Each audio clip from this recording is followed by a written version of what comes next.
out of the audience in, because I haven't flying for 2 days, because I'm in the middle of what we call Cockgate. Has anybody seen the cocks on the posters? Stickers of cocks. Seen the stickers of cocks on the posters? Well, there's a dickhead who I booked all the acts in here, and there's a dickhead called Kunt in the gang who will be on not the next act, but the act after. Who here knows who Kunt in the gang are? Yeah. Who here hates Kunt in the gang? Well, it's a shame because he sat over there. It'd be nice if he'd have had one or two, you know. But, you know, look at him, right, have a little wank in the back, nobody hates me! The underbelly hate him, Avalon hate him, because what he did in the first 3 or 4 gigs was he has stickers in the shape of a cock, right, and he gave that to the audiences. He goes, oh, do with what you will. You know, it's not, I'm not going to suggest that you should go and put them on other people's posters. Russell Cade, right, his posters like that. Dirty great cock in his mouth like that. It's beautiful, lovely. And Russell Cade is a fucking dickhead, right? Because there's a lot of comedians have complained and gone, oh, we think it's bad we've got a cock on our poster, and Underbelly have want to sue him, and Avalon want to sue him, and all this. You know, fuck off, it's a comedy festival and cocks are funny. A cock's funny.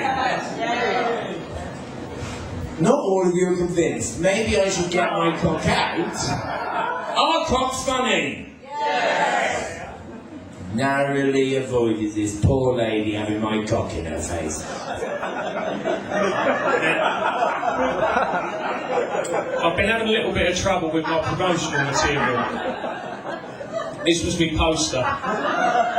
They were up one day and they got taken down from all the free fringe venues. I can't see what the problem is myself. That's nothing you wouldn't see in half of the fucking senior school textbooks in the country, is it? Drawn coming off the head of the Pope, or the groin of the Queen, or the nose of Gerard Depardieu. But apparently, in over 18 venues, you're not allowed that kind of thing, which is shocking for me, because as far as I'm concerned, everyone in a pub has either got a spunky cock or has had one up them.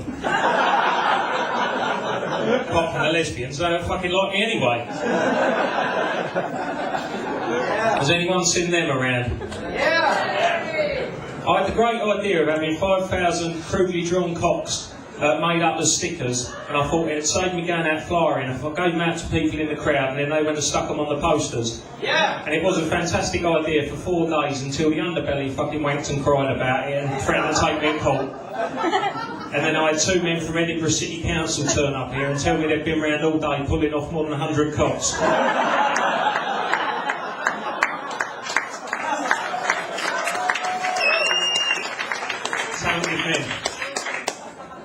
So unfortunately I'm not allowed to give out these crudely drawn cocks anymore. I know, it's a fucking travesty of justice, isn't it? So that means you won't be able to see Russell Kane,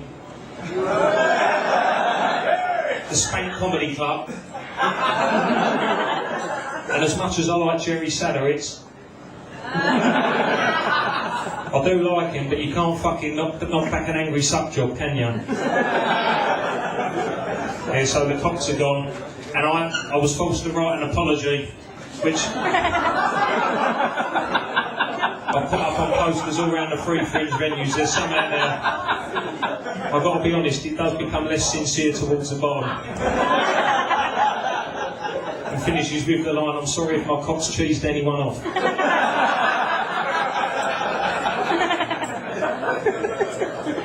Okay, I'm here with Bob Slayer, and we've just been at the Stand Comedy Club to do a bit of publicity, so we'd like to explain what Cockgate's all about, Bob.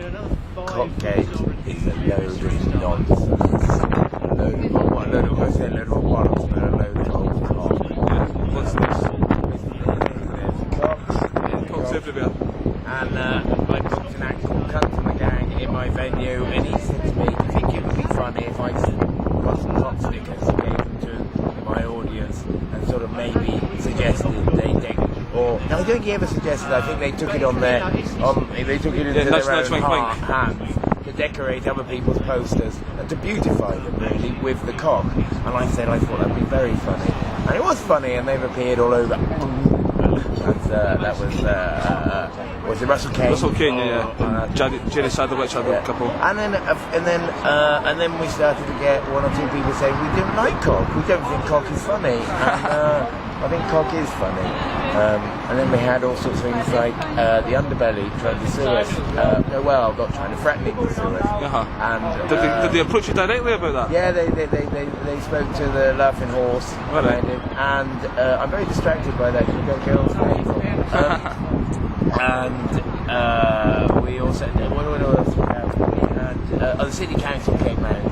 The City Council, and they told us off for not taking it serious. So we were sort of giggling like we were drunk and giggling like little schoolboys when they were telling us off, and they sort of said, "You've got to take this seriously. You've got to take this seriously because we've been taking cocks off the posters all day." But they didn't actually say taking cocks off the posters. They said removing members. We spent all day pulling off over 100 cocks. And that's when they went into fucking burst out laughing. Yes, and then they couldn't take it seriously when we pointed out what they said. We've also had a phone call from them since because we've got 4,000 more cocks. We've been very good, and they're locked away they're under lock and key. Because Kunt said the original idea was he didn't really want to hand out flyers, so he got these cocks there with a sticker, and on the back it's got the information of the gig. Yes. He gives them to the audience, so it's a way of him not firing and spreading word. That's right. So it's a good publicity stunt. It's a good way to generate interest, and it provides a bit of comedy. It gets the punters involved in the festival as well. Yeah. Totally, just been a laugh, and it was just really a light-hearted bit of a laugh, and to let people know about it. And I think a lot of the people who are cross about it are perhaps cross for 50 quid or whatever it costs him to knows everyone's talking about him and his show's rammed. Whereas the people who there's some people who are moaning, but they're halfway through the fringe and they've got 10 grand on their show and they're only getting 10 people a day. Yeah. And so their scapegoat is our cock. And I don't think it's our cock's fault. I think it's perhaps they wish they thought of it first, maybe. Yeah, I think perhaps some of the fault is that hiring a room as an act, hiring a room is essentially wrong. These promoters, they call themselves promoters. I think I call them promoters there, but Underbelly aren't promoters. They rent rooms. Yeah. They rent rooms to comedians who pay 10 grand. If their room isn't 80% full, then they still get the money though. At the end of the fringe, they've lost a load of money. And then the comedians lost the money, the venues got the money. The performers losing money basically. So things like prestige for booking these big venues. The management kind of forces the act into them. It also means that interesting acts are in debt. And the only way they can get out of debt is to go and suck more corporate cock, and go and just do the masses calm down a bit and just go and do jonglers and highlight gigs. And then you sort of see acts that used to be the interesting, edgy acts now just become ordinary acts again because they've got to pay the bills and pay off the debts. And there's a bigger issue to that actually. I never realised it was that. They said, I did have somebody tell me you'll never work in comedy again. And I liked your reply though. Yeah, I said, I haven't started yet. Do you know who I am? You've not seen my act. She said, no, I don't. I got to that, thinking I was being a dick back, I don't work already, I don't work in the same world as her at all. I never would. And nor does Kunt. Kunt has gigs. He's booked up for the next 6-8 months. So he doesn't rely on the industry so much, so he can get away with this kind of thing as well. He's not forced into. He'll not get banned from any clubs per se. He's true fringe. He's on the fringe. He's an actor. He will never consider playing the Underbelly. He never play it. Yeah, because that defeats the whole spirit of it as well. Well, it's just different altogether. So you're running the Hive this year, yeah? I'm running the Hive. How did you get that one taken on? This is my 3rd year there, and they like me there. Because last year, of all the shows in the Hive, half the bar takers from my audience. Alright, that makes you popular, man. Then. That makes me popular with a bar there. Because you do encourage people to drink. You set a good example in your act. I might have been a quarter of that might have come out of my pocket. So they just wanted me to book more. So did they request Alex for you to run it, or? Yeah. So they requested. And you've got the ethos for this year with the Hive then. Yeah. So I found more acts. So we could come from the gang was obviously the first choice, and I persuaded him to do it. Like I said, I persuaded him, and he was like, "Can I move to a bigger room?" I said, "Yeah, we Well, people couldn't get in the Meadow Bar last year, yeah. You could fill it. But what I didn't expect was we'd also have the whole of comedies talking about him. Yeah. It's turned out quite nicely. We've also got Phil Kay in there doing a free show because he just wants to get his mojo back. All right. Perhaps stopped enjoying the commercialness of the All right.